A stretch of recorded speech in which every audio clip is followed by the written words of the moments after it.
정서연 아나운서 나와주세요. 네, 나왔습니다. 기름값은 크라잉 하지만 관련된 기업들의 주가는 오늘 방긋 웃고 있습니다. 이 다름 아닌 국제유가가 7거래일 연속 상승하며 올해 최고치를 경신했는데요.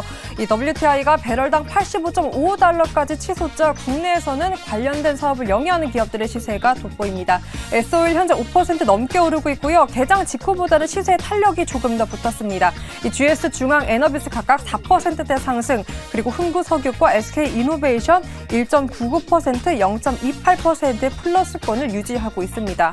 최근 계속해서 이 유가가 안정세를 찾으며 관련주들은 기업의 시세가 돋보이진 않았는데요. 오늘 이러한 급등세를 플러스권으로 소화하고 있는 시장입니다. 고수님들, 정유주의 상승 이외에도 어떤 연결고리를 전략에 녹일 수 있을까요? 네, 유가와 주식의 연결고리를 찾아보는 시간. 국제유가가 WTI 기준으로 주말 사이에 배럴당 86달러 선을 넘어섰습니다. 최근에 그렇고 오늘장에서도 또 오랜만에 정유주가 좀 움직여서 이게 유가 상승 때문인지 좀 확인해 볼 필요가 있을 것 같은데, 먼저 박수호 교수님. 네. 유가 굉장히 많이 올랐어요. 네, 지금 유가는 계속 오르고 있는데 이 정유주가 같이 올라야 되는데 유가가 그 한 7일 일주일 새 오른 거에 비해서 정유주가 주목받는 거는 이제 최근인 것 같습니다. 오늘 뭐 이렇게 좀 보고 있고 그렇게 그렇죠. 하는데요. 이 정유주가 오르는 것들은 사실 앞으로의 기대감 때문입니다. 그래서 이게 국제 유가가 뭐 오른다고 정유주가 원래 같이 오르는 게 아니었거든요. 원래 국제 유가가 올랐을 때 정제 마진을 확보하는 회사들이 보통 이제 이 주가가 오르는 경향이 있었는데, 이번에는 그런 기대감 더하기 이제 국제 유가가 오르는 걸 해서 중국이 요즘에 굉장히 좀 위태롭지 않습니까? 근데 이 위태로운 중국이 어느 정도는 정신을 차리고 이제 경기 부양책을 좀 뿌릴 것이다. 그럼 이런 부분들까지 포함해서 그럼 유가가 좀 흔들리고 약간 오를 것 같은 이런 그림에다가 중국의 이슈가 붙어주면 이제 우리 정유주가 사실은 더 활발하게 좀 오를 가능성이 높다. 근데 오늘은 그 서막에 있다. 이렇게 해서 오늘 좀 주목을 받는 것 같습니다. 서막이다. 네. 이제 시작이다. 지금 S-오일이 5% 넘게 네. 올라가고 있고 GS도 4% 넘는 상승세 보이는데, 자, 이선철 교수님의 타임이 들어왔습니다. 유가가 이렇게 오르는데 지금 86달러 선도 굉장히 부담이란 말이에요. 제가 네. 기름을 못 넣겠습니다. 그런데 어쨌든 정유주한테는 이게 좋은 상황인 거죠? 네, 뭐 기본적으로 정유주가 워낙 오랫동안 이제 가격이 좀 많이 부침이 있었고, 네. 또 여러 가지 이제 우려 때문에 이제 좀 많이 기지개를 못 펴기는 했는데, 중국이 아까 그 다른 기자님이 말씀 주신 대로 다 고수입니다. 여기 다 고수로 통칭합니다. 그런가요? 네. 네, 고수님이 말씀 주신 대로 네.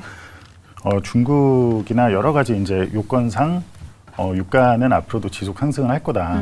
다만 이제 저희가 어떤 단기적인 이슈보다는 이제 근본적인 펀더멘털을 보려면 장기적인 이제 유가의 구조가 어떻게 지금 그 수요와 공급 이 곡선이 어떻게 되어 있냐. 네.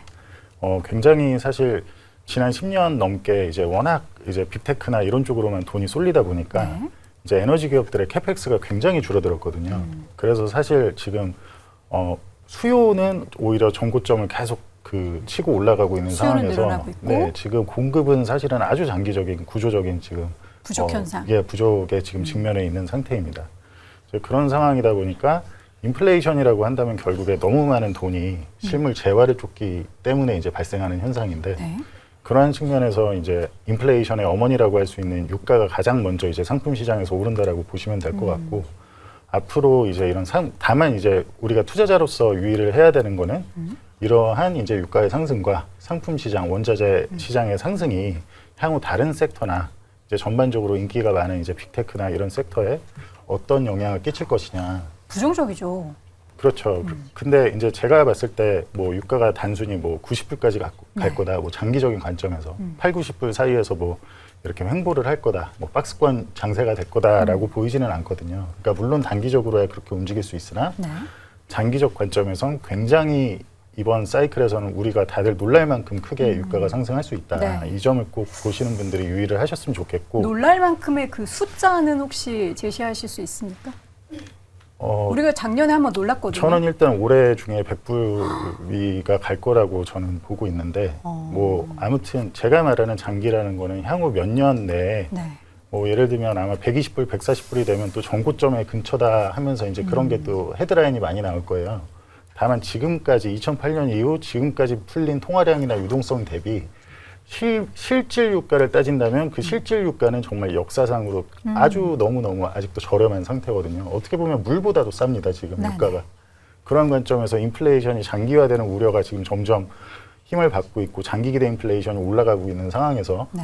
또 이제 그 러시아나 이제 사우디 같은 쪽에서 이제 굉장히 수급을 이제 불안하게 만들고 있는 상태에서 이게 정말 어떻게 전개가 될지 아주 주의 깊게 보셔야 되는 시점이라고 말씀드리고 싶습니다. 유가만 봤을 때는 그렇지만 수요 공급의 불균형, 우리가 초등학교 때만 해도요. 네네. 항상 그런 얘기 했어요. 이제 석유가 50년 뒤면 석탄이죠, 그거는. 어쨌든 석유든 석탄이든 다 미래에 고갈된 에너지이기 때문에 뭐 태양광을 비롯한 신재생 에너지가 필요해요라는 거를 과학 시간에 배웠단 말이죠. 네네네. 근데 그게 이제 우리 시장에서는 지금 보면 최근에 신재생 에너지가 워낙에 많이 개발이 되고 있는데 과연 정유가 유가가 계속해서 오를까에 대해서는 저는 사실 그냥 단순하게 생각했을 때는 물음표가 생기긴 하거든요. 네, 이제 많이들 그렇게 생각을 하시는데 사실 너무 그런 신재생 에너지에 대한 이제 발전 가능성이 아직은 한참 먼 상태에서 너무 그쪽으로 오히려 규제를 미국이나 서방 선진국들 위주로 규제를 먼저 하다 보니까 네.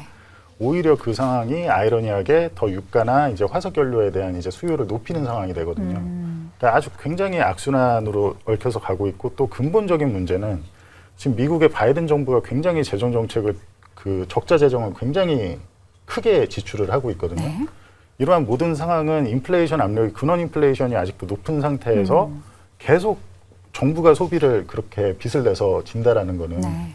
근본적으로 굉장히 강한 인플레이션의 장기화를 예고하는 거고 그 흐름에 가장 앞단에서 유가의 상승이 지금 보여주고 있다고 생각을 하시면 될 것 같습니다. 네, 지금 시점에서 이제 유가의 추가적인 강세에 대해서 이야기를 계속 해주고 계시는데 추가적인 강세 속에서 그러면 결국에는 정유주가 계속된 좀 수혜를 받게 되는 것은 바로미터인 것 같습니다. 이성웅 교수님, 정유주 흐름 쪽 보면서 특징적인 부분 좀 포착한 거 있으십니까? 오늘 주가 반응이 나타난다는 점이에요. 유가가 한 85불 이상 가는 구간에서 반응이 나타난다는 건데 여기에서 시장 참여자들의 플레이인 것 같습니다. 산업재를 플레이하기에는 이 수요라는 부분 자체가 물론 이 여기에 대해서 뭐 회복이 나타났고 타이트한 상황이긴 한데 직접 여기에서 레벨업이 되기 위해서는 또 다른 큰 수요가 필요한 거죠. 과거에 우리가 중국이 그렇게 캐리를 해준 것처럼 네, 그런 여부를 체크해 보시면 되겠습니다. 네. 마지막으로 우리 김장류 교수님은 어떻게 유가 관련해서 정유주 외에 다른 섹터에 대한 생각은 어떠신지? 일단 유가 자체는 그 중국의 수요가 근본적으로 올라오지 않으면은 수요보다는 이제 단기적으로는 이제 공급 이슈라고 보는데 공급의 변수는 올해 내년도 보면 두 가지로 보는데 저는 개인적으로 근데 첫 번째는 뭐냐면은 이란이고요. 이란. 두 번째는 트럼프. 트럼프? 네. 이란의 핵 협상에서 돌아와서 걔네들이 좀 램프업을 해주면은 그러면 아마 사우디하고 러시아의 그 감산의 그 힘에 의해서 유가가 단기적으로 90불, 100불 갈 수 있는 거를 좀 억제할 소지가 있거든요. 못하면 이제 큰일인 거죠. 네. 그게 좀 변수고 두 번째 조금 길게 내년까지 본다면은 트럼프가 만약에 기소 그 여부에 관계없이도 만약에 대통령 가능성이 재선될 가능성이 있다고 하면은 이건 또 다른 변수가 될 수 있습니다. 그래서 그거 두 가지 볼 수 있고요. 이런 그 우려를 잠재우지 못하고 유가 계속 올라간다면 네. 당연히 소비 심리 안 좋고 소비 심리 안 좋은 상품 수요에 대한 전망을 낮추는 거고 그러면 AI는 빼놓고 원래 하는 PC 수요고 뭐 휴대폰이고 뭐 나발이고 이건 연말에 수요가 안 좋다는 거기 네. 때문에 지금 올라다가 연말쯤 돼서 IT 주가가 내려갈 수 있습니다. 그 전까지는 좀 버티다가. 네.